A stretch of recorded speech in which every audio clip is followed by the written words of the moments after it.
আচ্ছা, আমি আজকে আবার চলে এসেছি কিছু এমসিকিউ কোশ্চেন্স নিয়ে। এই চ্যাপ্টারটির নাম হলো উদ্ভিদের গঠন ও কাজ। তাহলে চলো, আশা করি আমরা আজকে যে আলোচনাটা করব তোমাদের ভালো লাগবে।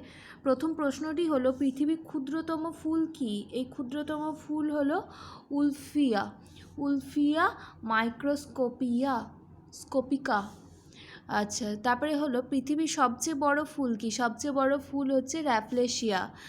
তৃতীয় কোশ্চেনটি হলো, একটি ফুল সম্পূর্ণ হয় যখন তার মধ্যে থাকে কি কি থাকে? বৃতি, দলমণ্ডল, পুংকেশর চক্র এবং গর্ভকেশর চক্র। পুংকেশর চক্র যদি ফুলের পাপড়ির সঙ্গে যুক্ত থাকে তখন তাকে আমরা বলি এপিপেটালাস।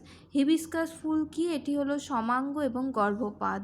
পুষ্পাক্ষ কি? এটি হলো ফুলের গোড়া। একটি ফুলের দলাংশে প্রান্তগুলি এমনভাবে সাজানো থাকে যে